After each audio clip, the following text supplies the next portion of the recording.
Good morning from the jungle, everybody. Welcome back to Gabin Alley. And as you can see, we are live from La Selva, the jungle. So we are obviously no longer in Canada. We are in the wonderful country of Mexico. And we came here for a little in and out before we have to head back to the hotel for some little renovations that we are doing. So we came for some sand and sun. Actually, no sand, just sun. We don't really go to the beach here that much. It is full of seaweed. It's crazy. But anyways, if you're watching this on YouTube, we were live way back when, and you could have joined the live if you become a wonderful supporting contributing member of our Patreon, which is the link is below the video to check it out if you want to participate and support this journey that we're on, so we can continue figuring out how to make good quality, fun, engaging content for you guys. A little bit about our life, our love life, our work life, our whatever life stuff. And that's it. So welcome back. And how are you today, my love? I'm good. I'm afraid. Yes. So we are currently, the chairs and the table that we were sitting on are some furniture that we bought off Mercado Libre, which is the Latin American equivalent of Amazon, about a year and a half ago. Yeah, something like that. Something like that. And it's pretty much just sitting out here for the last year and a half, 2 years, you know, soaking up the rain, the humidity, the jungle fever. So the jungle here eats everything. And, you know, it can only sustain so much life. And the other day we were filming a video in French, which you will be able to see on Gabin Alley en français. And while we were filming, unfortunately, one of the chairs plummeted to its death, taking Gab with him. And it was pretty funny. I mean, in the moment, I was worried and I was so sad for him. And I hope that, you know, you were okay and he was okay. But whenever I watch that now, I cannot stop laughing. It pains my stomach. It's too much. The camera was on your face, so we now live a tragedy of not seeing me fall to my I death. know, what a waste. You could have slowed down to the face of fear, like I'm gonna die. There would have been so much opportunity for that. But yeah, so now it's like another chair. I tested it, put all my weight with my. You sat down like very brusquement. Yes, but now I need to put both my feet on the ground, so if it breaks, I can jump back up. Yeah, I know. I'm kind of worried for myself too. Now when I sit down, I kind of calculate like if the chair is going to break from under me, where I'm going to hit my head and where I can cut. And That's a smart strategy. yeah, so I have a question for you. Oh, interesting. Yeah. Ask me anything. How does it feel to be able to walk around your property naked? It actually felt great. You know, like I was watching a guy. No, so I was reading Tools of Titans from Tim Ferriss, and actually listening, audiobooking. I need a new word. Like it's not reading. I know, I say the same thing. It's a book, but I'm not reading it anyway. And in that book, there's a discussion where they discuss the health benefits of walking outside, not walking, just being outside naked in the morning. Supposedly, there's good data. Like the sun, it's just something about like, that's the way we were in the jungle 300,000 years ago. And like most things, that's what we should do, you know? And, it's not like in our Quebec society, Canada, it's not very built around that purpose. And we're very much up north. But here, it's very built around that purpose. You just want to walk around naked. Well, you said, you know, how we were thousands and millions of years ago walking around naked in the jungle. And that's literally what we are doing in this moment, is walking around naked in the jungle. I mean, we could even film this podcast naked if we wanted to. Yeah, but I think we need another platform. YouTube wouldn't be down for that. Like, we would have to move on OnlyFans or something. There is a noise on top of our head, and we haven't seen the monkeys yet, but there are a family of monkeys living around, and Kim told me that there's another monkey at like a hostel thingy, maybe not an hostel, restaurant or something. Mm-hmm. It's a rescue monkey. And the family of monkey that lives in the wild, they go to bully that monkey. That's so sad. The little boo boo. Well, they're probably hanging around here more because they're like, ooh, there are people there, and they throw all their compost into the jungle. So, what I love about here, which I said to you yesterday, I can't even tell you how great it is to like walk out with that ton of compost and just like pitch it into the jungle, because at home it just like we keep it in the freezer and it just accumulates and accumulates, and then it gets gross, and then we put it in the brown compost bin and it gets gross there, and it doesn't even unload when the truck comes because it's all stuck. So like there's like 1/2 lime that goes into the truck and the rest just stays stuck to the bin for months. It's disgusting. But here, like, the jungle appreciates it, and I appreciate the jungle for just like eating it all up. Yeah, and on your plan, like on your side of the camera, we see a bit of Frank, so you can introduce Frank. Oh, well, the big ass tree behind me right there, it's a zapote tree. So it's a very particular kind of wood, beautiful wood. Our outdoor bathroom and kitchen is made out of it. That sounded bad. But we named him Frank. He's a beautiful tree, and we want to keep Frank there and alive and healthy. So every day I go and feed Frank our compost, and I think he's very appreciative of it. Right, Frank? Yeah, we give Frank lots of love. Yeah, and but here the compost just disappears in like 3 days. I think the ants, the monkeys, everything is just like, oh yeah, it's feeding time. Oh. But you know what? This time around, not that many bugs, huh? Including scorpions, tarantulas, they're all away. I think that they come out when it's hotter outside. I remember Tim and Monica saying when it gets really hot, that's when they start coming out more. And I've been looking for tarantulas. I like on my runs and stuff, I'm looking all around and I want to spot one because I want to say hi. I know that sounds weird to everybody listening, but tarantulas are really cute. Obviously, I would never want one on my face, near my bed, in my house, but they are like big furry animals. And if you zoom in closely on their little paws, they look like dog paws. And they're just kind of cute. And when you approach them, they freeze. So they're gentle creatures. They mean no harm. Unlike scorpions, they just charge right at you. They don't care. They don't freeze like the tarantula, and they're just like, they're not like, don't touch me, I'm nice, which is what I assume the tarantula was saying with his like 8 or 9 eyes or however many eyes. I could just picture him like, those like little watery beady eyes like you see in cartoons and stuff. That's what I picture. You're so beautiful. Exactly. I just freeze here. So you can enjoy the sight of my furry skin. And hopefully be scared. But yeah, the so- scorpions just like, boom, they charge right at you. They're like, I don't care, bitch. If you're in my way, I'm coming for you. And if you get stung, that's on you. I disagree. Like, I think that most of the time, they just don't care if you're there or not. They don't charge at you. They're not aggressive. Unless at some point they become aggressive. And then, oh yeah, afraid of nothing. It's just like, they're quite, like, I don't, tarantulas, I can have like 1,000. I prefer 1,000 tarantulas to like 5 scorpions. Scorpions are aggressive.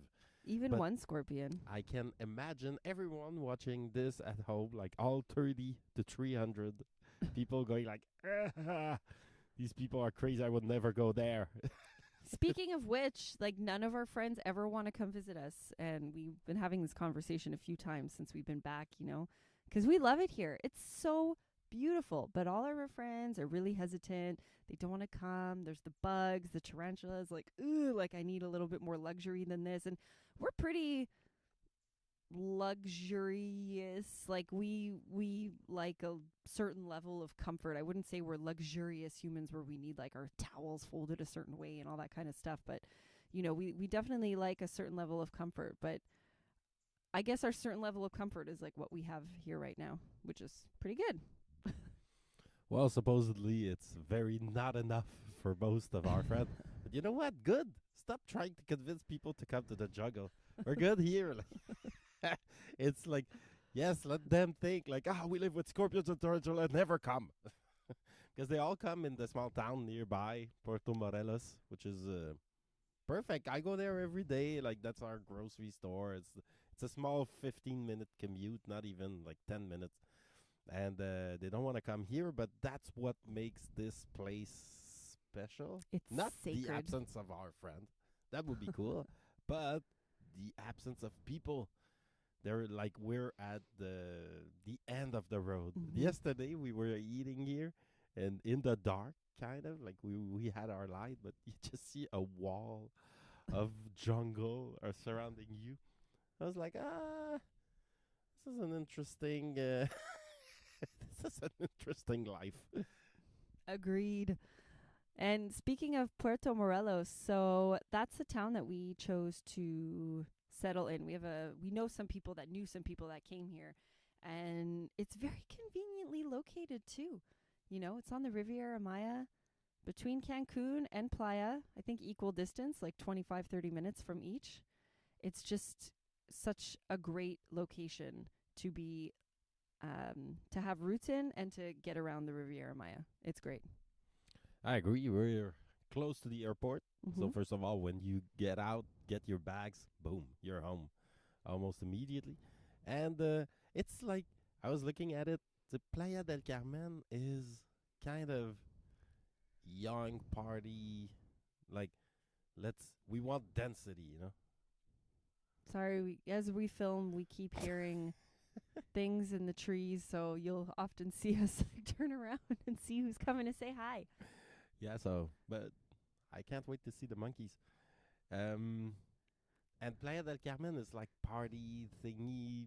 It's younger, or people want density. They want a city. Like forget the jungle. Cut all the trees, put streets and buildings. Perfect. That's what we want. That's what they want. And I kind of like the vibe. I still like a city vibe. Mm-hmm. But it's cool to be able to go there and come back during the day. Now Puerto Morelos is just like the beach. Puerto Morelos is just 2 or 3 streets, and it's very small and perfect. There's like what 55 restaurant. That's enough for it. We Mm-hmm. can eat at a different restaurant every time we want to eat at a restaurant, and then a year later there will be a new restaurant that we can continue. So that's enough, but it's very like retired community, yeah. I find it retired. Like there's definitely an older population here. I find families too, local and tourist. So it's kind of a mix, like hence the calm demeanor of the like. I don't think there's a nightclub in Puerto Morelos. There's bars, but I don't even think they're open till 3 a.m. I think they close maybe at like 1 or 2. So there's definitely not that party vibe. If you want to party, there's Cancun and there's Playa, and you get that there. And what was I going to say about Playa? Oh, I don't remember. Fuck Cancun. Oh, I yeah. hate it. It's so bad. Like Playa's much better. Playa, you have like 4 or 5 stories building to Mm-hmm. one. Like there's normal houses, and then it's lower type of building. So if you go on top of the building, you kind of see further. You see Mm. a bit of the beach. Like it's plateau size, 10, 15 meters building. That's it. Cancun is just they build a fortress of building. So you're walking on this like highway with like 5 car lane, and then you can't even see the beach. It's just like a horrible place. I hate it. I don't like Cancun at all. I don't even understand why some people would like it. I guess if you're 16. Oh, yeah. It's like spring break Country. Yeah, like if Country. Spring Break City. That's where you go to get laid and get some drugs and take off your top and get like wet t-shirt contest or something. It's totally not our vibe. It's skeezy. But I mean, maybe way back when, that's something that we would have been interested in. Yeah. But now that I remember what I was going to say now. So there's also Tulum, which we haven't really spent time together there. You've been like long time ago. I've only been once. you know what? Fuck Tulum. I agree. What's that guy said? Like it's trust fund hippies. Yes. So it's like take what's nice about Montreal, you know, like the people trying out different type of like cool businesses, shops and coffee and you know like restaurant with good food but decent price. Remove the decent price, copy everything from like the cool districts of Montreal and Brooklyn and then fake a thing in the jungle and that's Tulum. When's the last time you were there? Um, must be like 7 years ago. Okay, because you can imagine how much it's changed. I have nothing to compare it to because I only went once last year when some friends came down to visit who were a little bit more partiers, and they're like, "We're gonna go to Tulum," and I was like, I wasn't really in party mode, so I was a bit hesitant, and I was like, at first, I don't really feel like driving. I think it's about like an hour and a half or 2 hours from here in the dark, so leaving at night, like at 8 p.m. from here to go drive to Tulum to party for the night. I ended up going, and like the infrastructure of the place is just crazy. Like the roads are awful. If you're going by car, forget it. It's just like whole potholes everywhere, puddles, this and that. But then you have people dressed like to the nines in these like very jungle fever slutty dresses, you know, with like cleavage hanging out like crazy. And it's kind of cool because like it's kind of like here, like they've built around the jungle, right? So everything is built within the trees and stuff. So that part's kind of cool, but you know, it kind of takes away from the authenticity of the place. It's just douchey, you know, and it's full of supper clubs. So every place you walk by, you hear like the music of that restaurant. So it's like, and then you keep walking, and then it's like, ooh, like some other kind of beat every single place.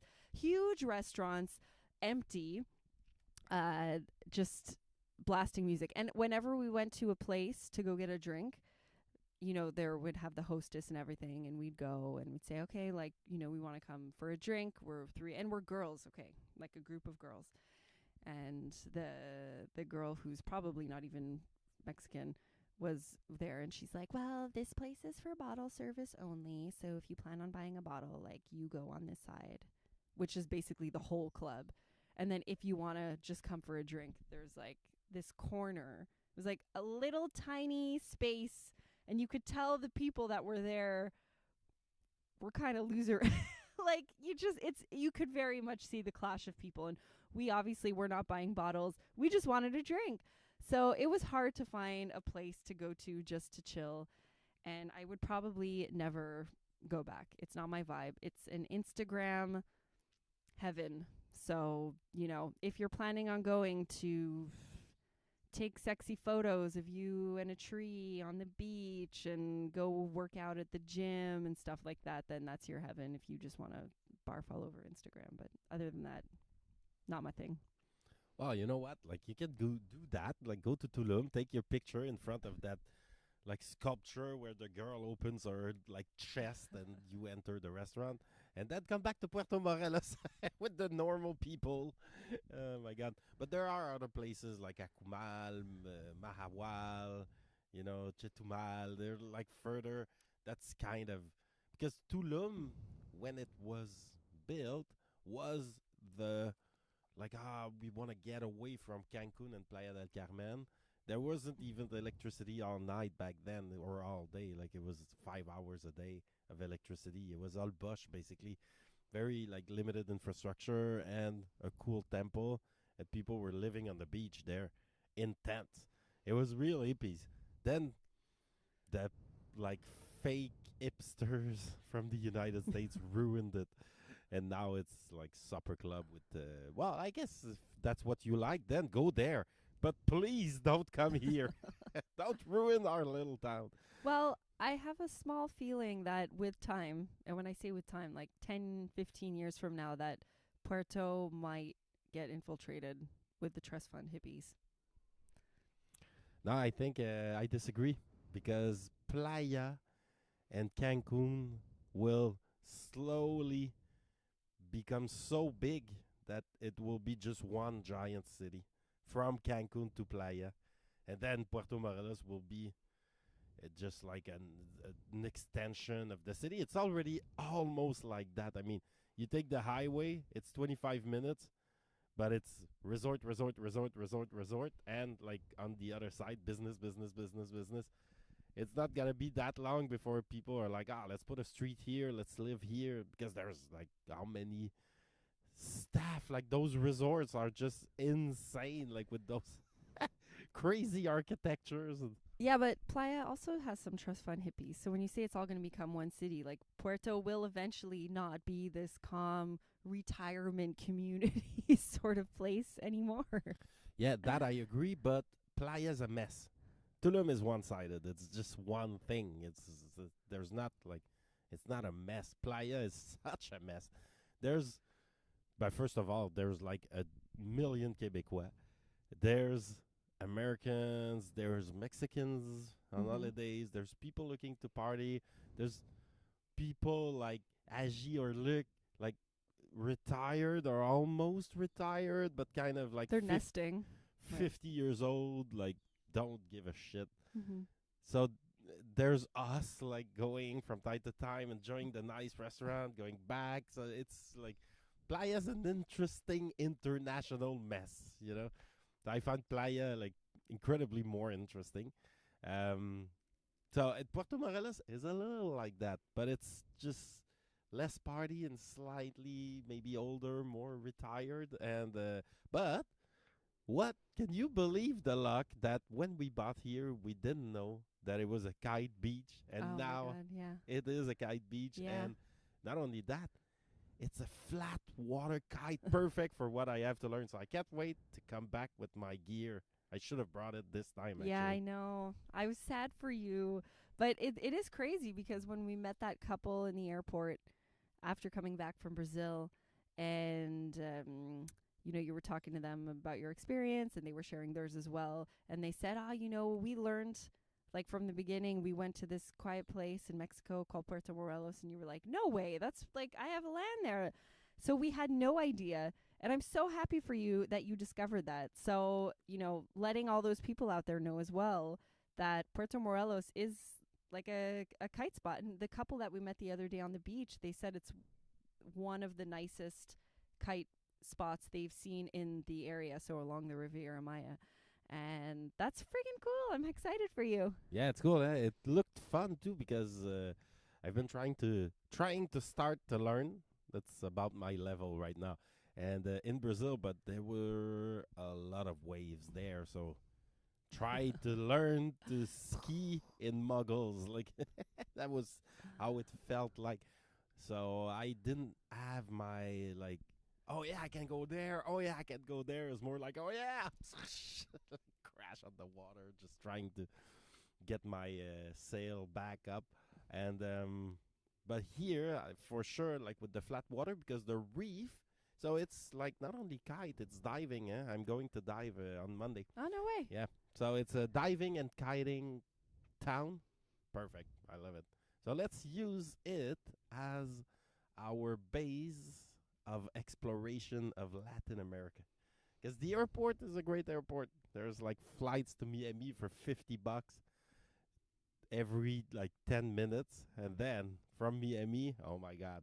But Cancun, I think, too, has just it's a great airport as well. Sorry, because the sun is in my face a little bit. No, it's okay. It's okay. I'll manage.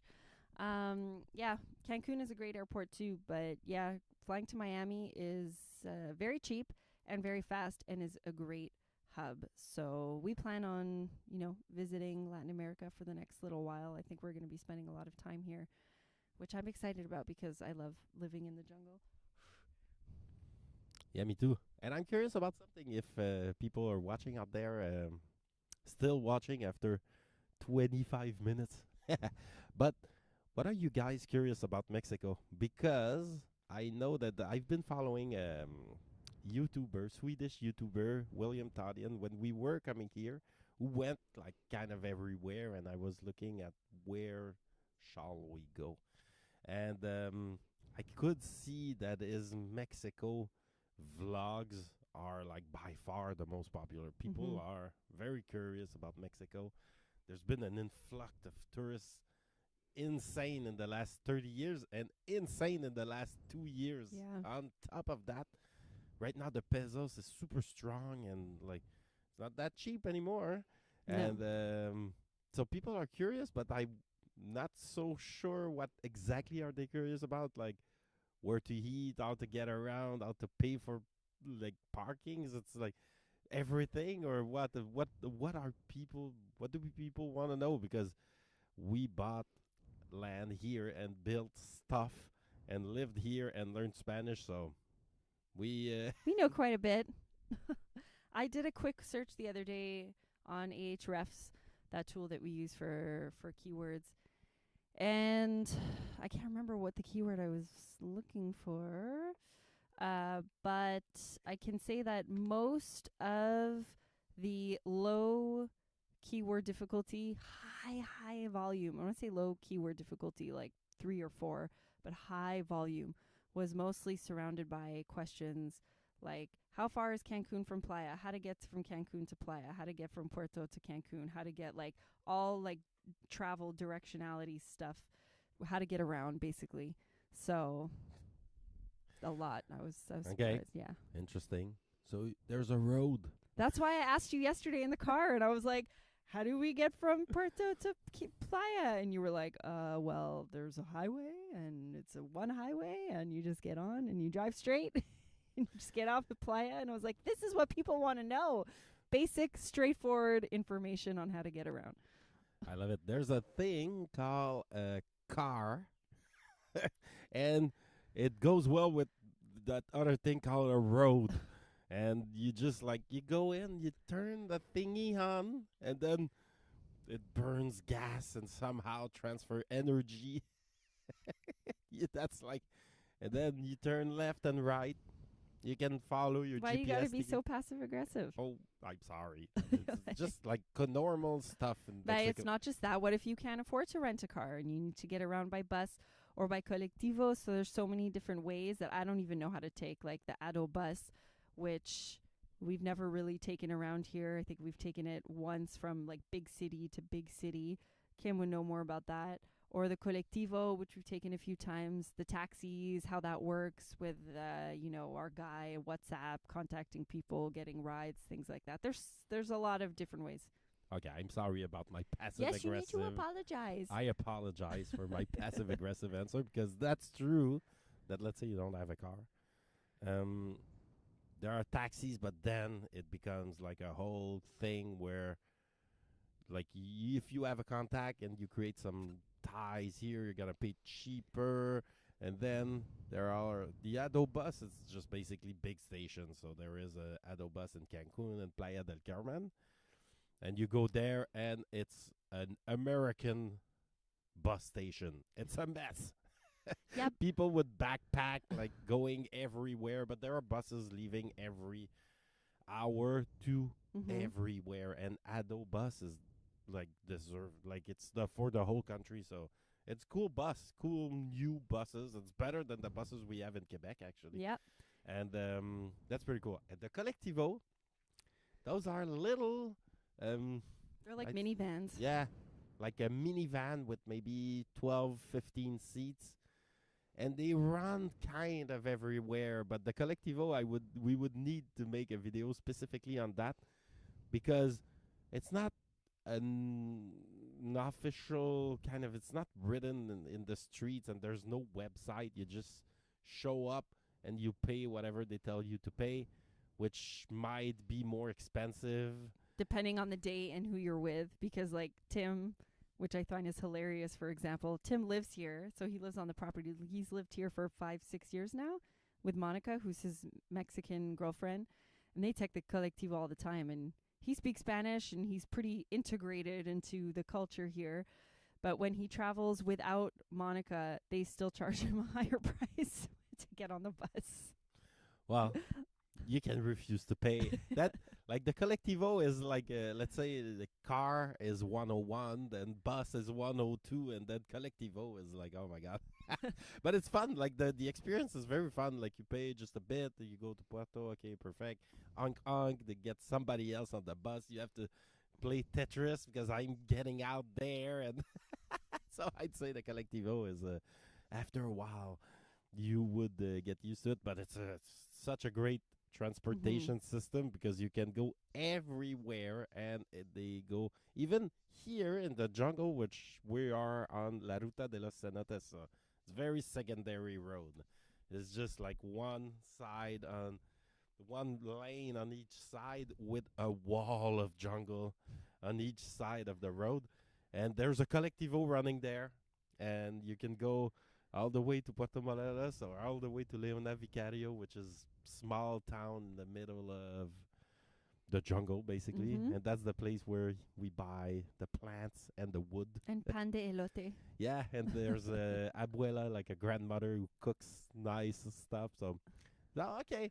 I'm sorry about my passive-aggressive Yes, answer, but I and never know what to also, answer, but that's good. Like, there's other things that we've learned in terms of traveling here, like with the taxis. So we made like a few taxi friends here, so you can get their WhatsApp, and you know, if you have a good connection with them, you can message them on WhatsApp, like, oh, I need a ride, can you pick me up here or there, and kind of like maybe sometimes bargain a little bit on the price, but you have to be careful with that too, because they can actually get in trouble if the other taxi people start finding out about that.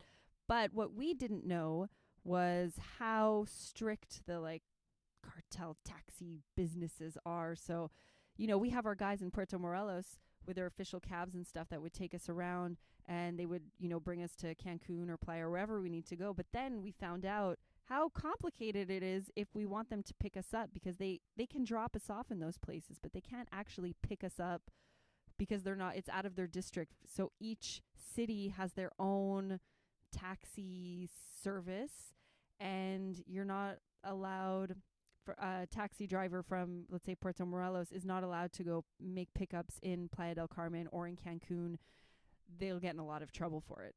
Like a lot of trouble, not from like the taxi association and they get a letter in the mail kind of thing, but like, we gonna fuck up your cab kind of thing, and like, you know, wait for you after you're done your shift kind of thing. So there were a few times where, you know, we'd message a cab driver in Puerto and be like, oh, can you pick us up in Playa? And some of them like say, no, we can't, sorry, they don't want to. And others are willing to take the risk. But you have to like find a spot that where there's not a lot of traffic, so no one will really see them come pick us up, and it's kind of complicated. And obviously we don't want them to get into trouble either. So yeah, there's like a whole thing there. it is a whole thing. Well, that's interesting. Let's do a series of Q&A about Mexico in the coming days or That's weeks. on my list of things to do. One of my vlog videos is how to get around the Riviera Maya and covering all those bases. So I've thought of it. Anyways, we'll get on that. But we are really happy to be here in the jungle with you guys, and I think we'll call it a day now because Gab needs to go get his coffee. We don't have a coffee machine here, and he's dying, and we argue more when he has no coffee. So yes, I will. We need a coffee machine in the jungle. Like that's like the next thing that we need to buy is a coffee machine. This is crazy. I have to record this. Like then I become all passive aggressive with everyone. Oh, it's true. You're I need my coffee. Not only are you passive with me, but you're passive aggressive with them too, and it's like a one-sided camera. Oh no. Okay, well. I'm sorry, everyone. I'm sorry, baby. All right. So that being said, closing this up, if you guys want to have access to the lives, if you're watching this on YouTube, or access to the early release of the high quality videos, check out our Patreon. There's also a tier where you can just support us if you're like, hey, I like these guys. They're cool. I want to give some, little support so they can continue to do what they do and be creative and all that stuff. Link is below the video. Thank you guys. Muchas gracias a todos. Ciao.